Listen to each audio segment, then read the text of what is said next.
Welcome to For the Long Run, the podcast exploring the why behind what keeps runners running long, strong, and motivated. I'm your host, Jonathan Levitt.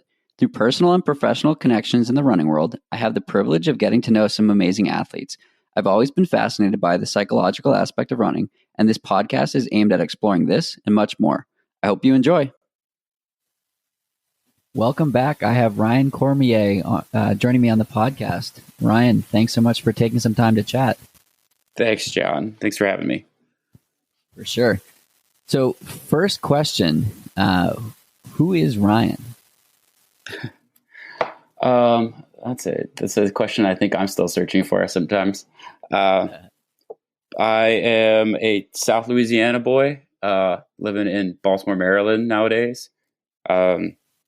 So grew up with, not really running. I was a baseball, basketball player, and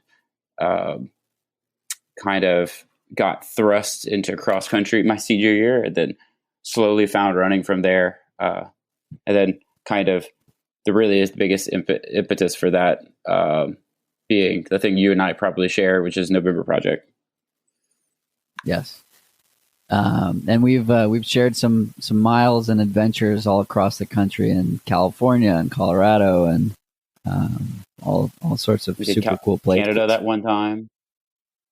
Canada that one time even. We're international running buddies.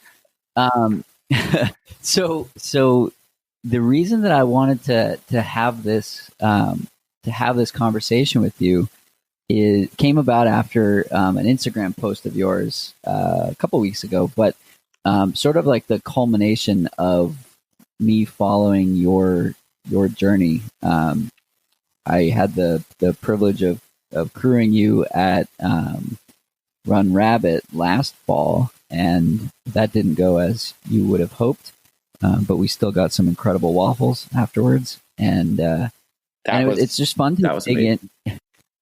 those waffles were incredible. I believe it's called Iron Waffle in Steamboat Springs, and I can't wait to go back there. But I find the ultra long distance running fascinating, where you on that day you ran 30 miles and that was your day. It's still like a pretty incredible distance to cover on foot, particularly with an injury, and I find this exploration, like, why are you doing this, to be fascinating. So really, to set the stage on this, Ryan's Instagram post from October 5th says, "A beautiful, perfect, imperfect day. My body was ready, but my mind and ankle weren't quite there. Attempted to go for the FKT through 105 miles of the Shenandoah National Park along the Appalachian Trail. I've done the miles, but finding a why for hard stuff has been difficult this year, and it's been a crapshoot with my ankle." So, to back up a little bit, why did you choose, first, physically, why did you choose that adventure? Well, obviously, because of this whole COVID situation, all of our race options have kind of gone by the wayside, and there were quite a few East Coast hundreds that I wanted to try doing. And I definitely have this thing for the 100-mile distance. I had kind of a perfect day at my first one, and then kind of wanting to chase that since. Like you mentioned, Run Rabbit last year was kind of the end of my year last year. Started at the Vermont 100, where my ankle first became an issue, like I kind of mentioned. And 8 weeks later, I tried Run Rabbit because it was kind of already planned, and twisted it 10 miles in and just hiked the rest of the day. But what led to this? So I was going to do Cruel Jewel and Grindstone, were my two that I had picked out for this year. Cruel Jewels just because it's really, really hard. It's like got more climbing than it's got more climbing than Hard Rock, actually. But it's an out and back on the Dragon Spine in Georgia. And then Grindstone. But with neither of them happening, I really wanted to kind of searched for some sort of uh, like, another shot at the 100-mile distance, since that kind of got taken away. And after some research, whenever I after figuring Grindstone was going to be canceled, I came across the fact that the Shenandoah AT is just a little over 100 miles long, with about 23,000 feet of climbing, which is on par with, I guess, most, above average in difficulty hundreds. And so that kind of became the option. And then the time thing was kind of just there to try to keep myself honest. I think I'm capable of running under 24 hours in the 100-mile distance. I haven't really gotten to have to put that out there. I was just slightly over in my first one out in Superior. So it kind of aligned with a lot of my goals. Like I said, to, get back at the 100 and then try to go for somewhere, finishing to at least 124 hours. What is it about the 100-mile distance that you like? It's a puzzle. I like puzzles. No, it's one of those things where it's,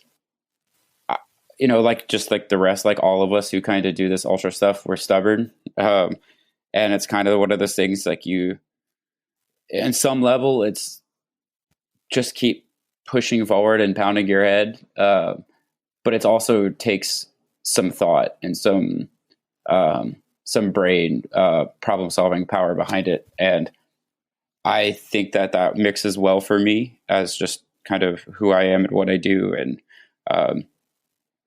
it's just a big puzzle, and it's trying to figure out how to put that together is what I really enjoy from it.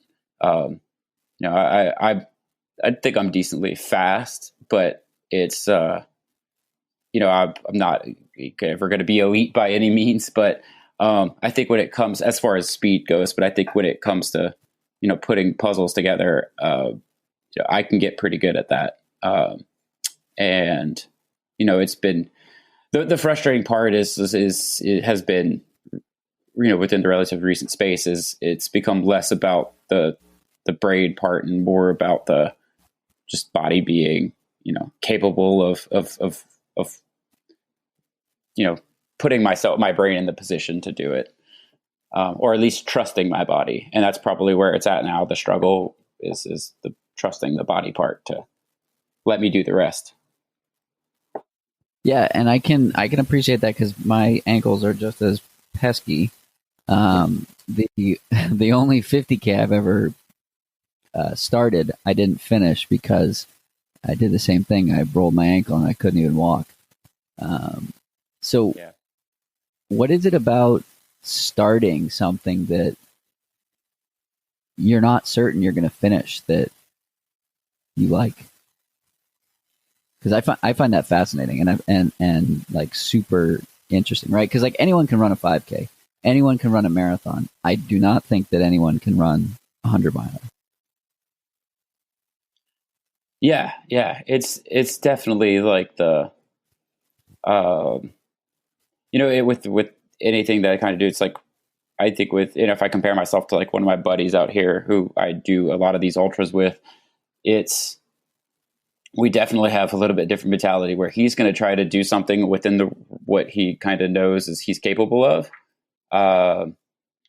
And like, that's awesome. That's what gets him like to the finish line. But for, and we kind of will, hop and skip over each other. It's like usually I'm going to try to push myself to try to find where I am and what I can do and where that line is. And for myself, and that's kind of the part that I enjoy is like learning where I am. My best races have been whenever it sounds kind of self-evident, right? But like whenever I've done, really feel like I've gotten to like this place I've never been in training before. And then it's like, I don't know what to expect. I don't know I don't know where I am. I don't know what that line is. So you just kind of have to go.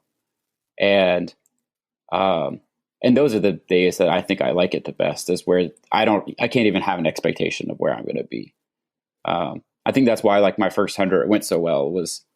It was all unknown. And so like now it's trying to find like balance, like the expectations that you have in your head about where you coulda, shoulda, woulda be, kind of like too much, and then versus trying to keep things like in your head clear about not having expectations, not having of yourself, and just letting yourself go. But so how do you rectify? Go ahead. Say that again. I was gonna say, how do you rectify the like your first one went super well because you didn't know what to expect, and now in something where there's That's so much unknown, great question. A little more idea. And I don't think I figured that one out yet. That's kind of kind of where I'm at. I'm kind of at a point, finally trying, like, identifying that there's the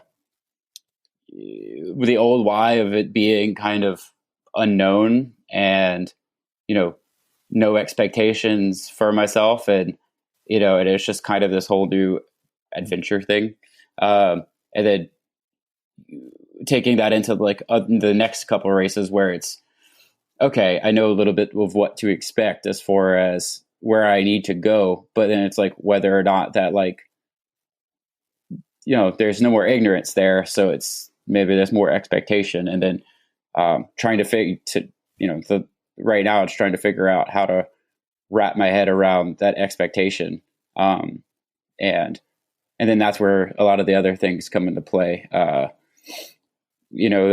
think I was in a good place last year at the Vermont 100, which is where my like ankle kind of first flared up, where I, ribbing with confidence, had a really good spring in the marathons and stuff like that, and I had a plan for how I was going to deal with everything, and I think I was executing it pretty good until my ankle made it so that I could no longer move forward.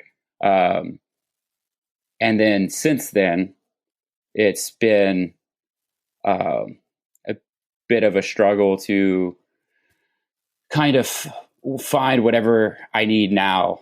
That next bit of I can have all the I want to finish this race type of thing, but it's how do I approach it with not knowing when and where this ankle is going to show up at. If I that background fear of like, if my ankle twists, I have to be like mentally ready to accept that I might not be able to run. And in the end, it just kind of gives you like a built-in excuse, which just, it's just, it'll completely ruin your day. Like, cause as soon as you're just waiting for it to happen. And once it happens, you're just kind of braced for, you're braced for it. Right. And you're like ready. It's like, oh, well, I know what this leads to. And you just kind of, it's just a lot easier to go into like a negative space. And, is there a lot of self-doubt involved? Like, there is doubt in, and the one, I would say yes, like, to answer that bluntly, but I know that as to a couple of weekends ago, I walked out of that night at whatever it was, 11:15 p.m., at mile 56, saying, physically, I feel fine as far as muscles go. I could do the pace. I could do everything. Like, I could do the climbing. I just couldn't run and like put pressure on that ankle anymore. Now, how much of that was like my brain telling me that I couldn't put pressure on it versus actually not being able to put pressure on it. But there's also that goes into that risk versus reward of, I went through I did that for Vermont. I put as much pressure on as I could for 60 something miles. And I was, it led to the rest of my year being down. So on some, I think on some hand, there's also a new value proposition of, hey, I know what it's like to skip a lot of time and not be able to go hiking or just running in general. So, since my ankle wasn't quite in that place, it was balancing how much pain do I want to put myself through now versus the later. And so there's that part's all still, still kind of fresh. And my ankle's definitely better than what it was before. So like I walked away with that. So long story short, I mean, I think there's a lot of things you can take away from, events that might not necessarily have worked out perfectly. And maybe I wish my brain was in a better place about it, and I could have fought through some of it. But there were also some positives from it that, hey, this is a little bit better. It is improving. I just need to work at it more. What do you think it will take to get that breakthrough? I think number one, physical therapy. I have to get back to, continuing to strengthen my ankle, so that it has the ability to just take on that load for so long. And it's kind of hit and miss right now. It's just whether or not I end up twisting it. I went out to Rainier a couple months ago, this summer, and spent 17 hours out there running around the Wonderland Trail, and it was fine. It never did anything. So there's at parts and times where its strength is there, just kind of whether or not I twist it. So physical therapy enough to be able to handle the times that things don't work out perfectly. And then, from the other bits, and we talked a lot about my ankle, but the other bits of it is just getting back some of that confidence that I had at one point in time. Like after, I would say the confidence that I had after Boston 2019, when we were hanging out, and there was a lot of excitement there to like get uncomfortable. That I think that the uncomfortableness that my ankle has made a part of has led to like the uncomfortableness and like being uncomfortable in my own head has kind of weaned away as well. What do you think? Yeah, it's going to take some of that. I have to, get better at that. Yeah. So what's the tactic on that? I think the physical aspect makes sense, and that's like a linear. If you do it, the work will pay off. The mental side of it, the mental side of it is probably a little bit harder to reprogram, I guess you could say. So is that also just muscle memory, like putting yourself out there, getting it right, and maybe in shorter distances or whatnot, and then just continuing to test it, or do you plan on doing some sort of like mental training to work on that as well? I'd say a little bit of both. So I think I am gonna try to go back to a little bit more of the basics, especially when it comes to the suffering and piece, and the way that I know that I can expose myself to that more often, and or to the largest extent, but also be able to recover is kind of going back to that marathon training and that I kind of got involved with running with. It's kind of where I started. So kind of go back to that beginning where there's a lot of confidence there and I can get a lot of wins quicker. So going back to, just basic speed work and shorter, large quantity intervals to, just try to expose myself as much as possible to that kind of the uncomfortableness that, I kind of have I find myself that I've shied away from. So, the most doses that I can while still being able to recover. If you trying to do the long stuff right now, I think is you can only do those like every so often, and it's a bigger event at a time. So I think if I go shorter for a little bit, and I can get myself the most like feedback and make adjustments and just kind of, getting used to that, the pain of pushing myself again and getting comfortable with it. Cause that's kind of the biggest thing is just like, you shied away from all kinds of uncomfortableness for so long, going on a year and a half, maybe 2 years now. So it's trying to find that space to squeeze back into it again. Definitely. So, and then at the same time, I'm also trying to do hiking more and just trying to address like the ultra side. I have, somebody in my life that has a background of like through hiking and stuff. So on the other hand, when I'm not trying to run hard there, just getting confidence, being on my feet for hours and hours at a time. So it's kind of speeding up and slowing down at the same time a little bit. That's awesome. I think that can definitely be helpful. A question I like to ask often on the podcast to sort of set the stage is, if you remember your first run, why did you go for your first run? But for you, I want to ask the question, why did you go for your last run? Oh, that's good. That's an interesting question. Yeah.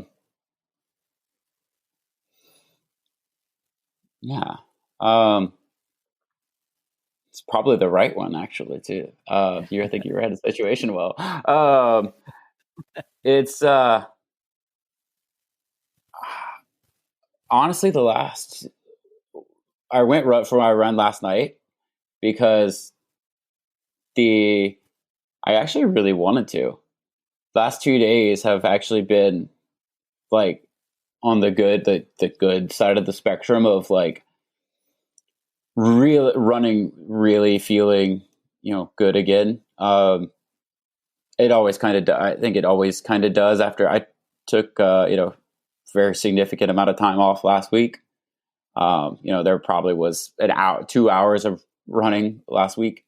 So there's definitely it's definitely still ingrained in me in that it is what I do. It is what I like to do. It's just, when the anxiety and the, I guess maybe the fear of like a hard workout, like starts to like creep in and, you kind of start to put it off and you just build the wall in front of you, from like getting out. But there are still the days where if I take time off, I'm still itching to get back out. So it's, I'm still, can't wait to go run because it is what makes me feel good. And even on the bad days, whenever I finally like get myself out the door, I feel great. It's just, you build up this wall in front of you at times, whenever you have some concern, and sometimes it just stands in front of you from getting out. But the last 2 days, because I took that week off, for the most part, I was itching. I am itching. I'm out itching to get out the door today. I'm itching to go hiking tomorrow because we're going to leave and go do the Laurel Highlands Trail this weekend, which is a 70-mile through hiking trail, which will be my first backpacking trip. It's kind of it's also a new experience for me. So I think all those things are sort of driving the itch to get out there again. It is a new, something that always kind of gets me going is kind of a new experience. So yeah, that's why I got out yesterday. Cause it's taking that breath away, and you kind of know that it's like, you still like doing it. And that's kind of the refreshing part, right? It's as much of a struggle as it can be sometimes. Like, you can know if you take some time away and you like walk back to it, and it's like still what I like to do, even if it's a pain in the butt sometimes to get going, to actually do it. Yeah. I think that the breaks and the time off can be healthy in terms of like reinvigorating and rekindling the fire. I my take on it is if you don't choose to do it, your body will choose it for you, which mine did for me earlier this year. And I came back and I had this passion and desire to do things unlike I've ever done before. And I think it's like Yeah. these ebbs and flows are healthy. And yeah, go ahead.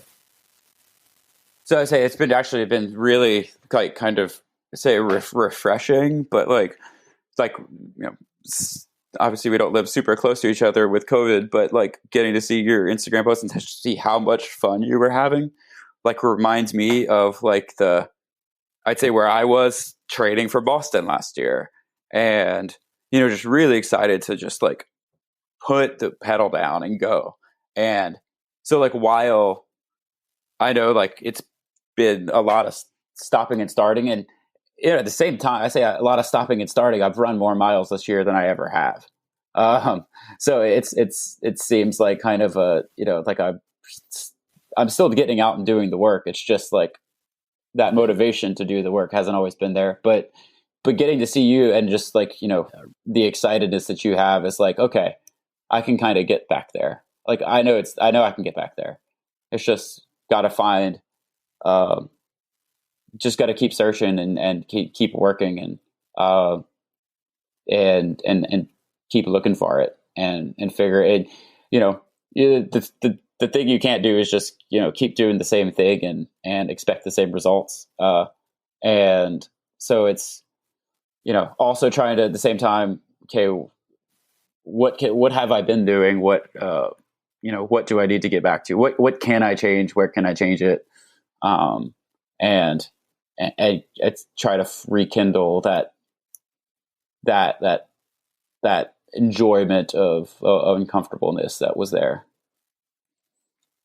Totally. A friend of mine, Peter Bromka, uses quotes the song lyric "Keep on dreaming, even if it breaks your heart," and he says that he was very familiar with Will Hogue. Yeah, so he was saying that in regards to his pursuit of an OTQ this past go around, and for him it was all about getting uncomfortable. It was all about doing the work and like shooting his shot to see what comes up. And he came up short, a heartbreaking distance, a few seconds. I remember. And yeah, but I think that this like continued pursuit, despite what objectively would be considered failure or quantitatively would be considered failure, makes whatever success ends up being like infinitely higher when it finally happens. Oh yeah. Whenever I'd say like there was like the last 300-mile attempts, haven't quite worked out and stuff, and why you could sit around and mope and say, yeah, I'm never going to run 100 miles again.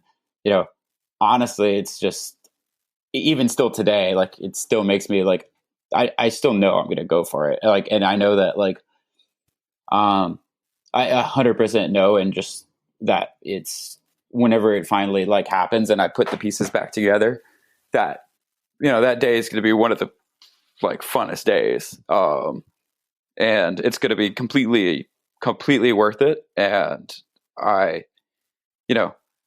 think in the end, like that's kind of like that's what kind of keeps you going, like through, like at least keeps me going, at least through a lot of it is there's definitely no pity over here for it. It's just kind of it is what it is right now. It's it would have been great for that to have worked, but there's still so much that out there to do and to find. It's just about finding that right thing, like whatever that is. Just keep digging. So here's a question. So let's say your next 100-mile race goes according to plan. Your ankle holds up, your mental fortitude holds up, you cross the finish line, and you collapse out of sheer excitement and pride. What's next? Beer.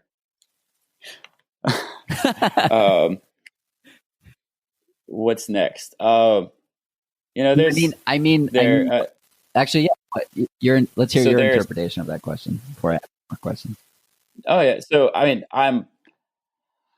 there's definitely a side of me that. So I guess there's like the two sides of it. I kind of just like to. There's still something about the marathon that that drags me back there every spring. It's why I would run. I will forego spring ultras because I'm going to run Boston. To me, that's one of the funnest things I could do, and there's still a part of me that's driven there. And after this past, what I did in 2019, I'm certainly convinced. I've kind of convinced myself that I can, that there's still some pretty cool stuff there as far as just like time competitiveness that I can get to. So that's 100% on the ticket, and that's actually probably going to be something I go after even this winter just to change it up. But I kind of have that side, and then there's the side of doing stuff and it's a little bit doing stuff that I don't necessarily know I could do, but 200s interest me. I just figuring out if I can how to do it, and if I can do it. I would really like to do there's like Tahoe and Bigfoot, both of Candace's races really interest me, and as far as just the area, and then also kind of the thought process behind it, circumnavigating each. So finding whatever, like once I can kind of get my feet back under me for, in the ultra world, it's going to be finding, that next step up as far as distance. Cause that is something that, it's one more bigger puzzle. You just try to figure out sleep. You have to try to figure out all the, eating for 5 days or 4 days or whatever it is. So that very much is sort of the next frontier for myself. But I know that I need to get my, I still have some, the unfinished business / things I need to figure out. I know that the 100-mile distance is the kind of the best way I know how to get there, or I know that I can apply it, at the current moment. Yeah, I think the two avenues there are, but you're highlighting like both fun and risk, and both are important. Risk meaning more along the lines of like, I don't know what I can do, but I want to figure it out. And fun, like I've seen how much fun you've had at Boston while running really fast. And I think that like these are two tracks that can be taken together and they sort of build on each other, but maybe can't be done at the same exact time. But a conversation I had that comes to mind, was with Devin Yanko, and I couldn't. Mm-hmm. I was talking to her about like I can't figure out what to do next, and she was do whatever you think is fun, right? I'm a professional and I do whatever I think is fun. You're not I mean, she didn't say it in this way, but like this is what we were acknowledging in it, that mm-hmm. this is how people should think. It's not about checking a box, going to the next one, checking a box, going to the next one. Like an athlete like her plays in all these different sandboxes with ultras and half marathons and literally everything in between. And I think that going for these different things that you think are fun is like the best barometer of like where to follow that arrow, essentially. So I'd sort of encourage you to follow the fun meter as well. Yeah. And that's pretty much why you kind of, I think in a lot of worlds in the ultra world, they kind of, they scoff a little bit at like the road running aspect. And that's something I'll never, at least in the marathon, I think I'll never fully step away from. I really have fun for marathons. it's it's such a good time. And there's, just something about that level of suffering, at the marathon distance. It's just, I don't really like to go shorter. Like 5K and stuff like that. Like, I don't view that. That's not necessarily fun for me. And don't necessarily do those often, but, the reason I still do marathon distance is because that's, you have those experiences like Boston. Like, I imagine, I haven't done like New York yet, but it's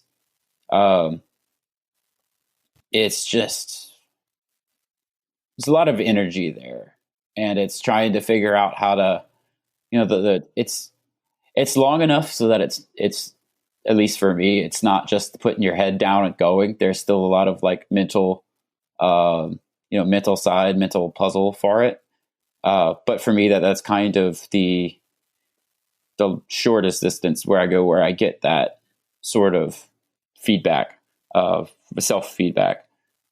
And then, so yeah, and then, as far as the complete other end of the spectrum for fun is definitely the ultra world. And it's like, there's been a lot of problems with this year, but it's kind of what they used. I like can definitely say that I can keep coming back to it. And it's like, I still run because it's fun. I still run because I like how it makes me feel. And it's kind of the impetus to go back to like the marathon a little bit earlier this year than I normally would. I mean, I would typically go back in the spring. Like, I was actually one of the fortunate ones. I got in 2 marathons before COVID shut everything down.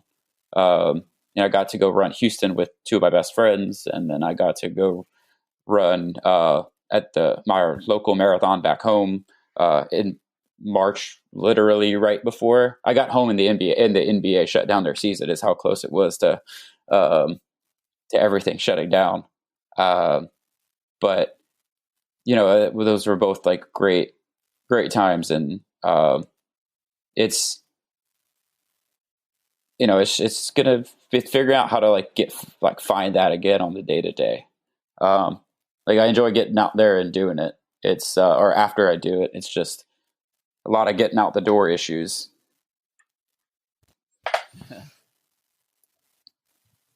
So, what do you know now that you wish you knew when you started?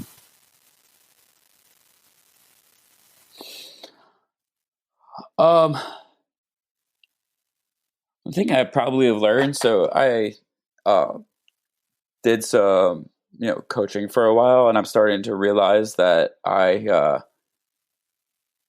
really miss owning it all. There's some parts that like I used to really enjoy doing a lot of the research and basically being my own experiment. And I'm really glad I tried it and took a lot away from it. But I think I know now that like I definitely want to be like have that control, because there's some anxiety there when it comes to it of wanting to follow a plan to a T, and not being as able to like not being comfortable being flexible with it when it's not under my own control, I guess. So I think I know now like of what, a little bit more of like where I can be, that I'd like to be more in control of it. And because that's also what motivates me to like keep reading and keep, keeping my interest there, keeping my head in the game, really, like kind of full circle. So it's like it's like a whole big puzzle for you.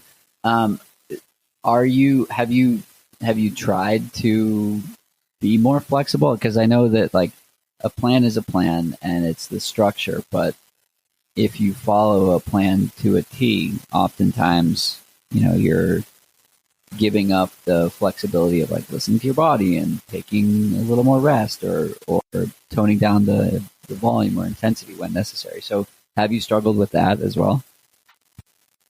It's I would say that like they're like I had never really struggled with that before I started working with coach, and I'd done it for about 2 years. But I've noticed, and it took a while to kind of put like words to it, and it took some help to be able to put words to it. But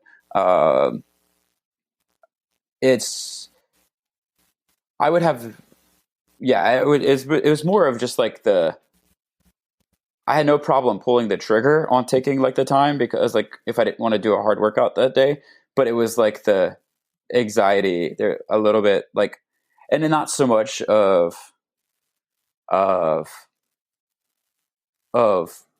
sort of like that I'm gonna detrain. Like I know enough about that. It was more about like letting somebody down that wasn't myself. Like I can handle my own like it on my own. It was more of handle like that accountability piece where it's like I'm fine like being accountable to myself. Like but it was like whenever I threw that other person in for something that was so much, I think now I look back at it and say like it's so personal. And I can like answer to myself and say hey, I need to take today.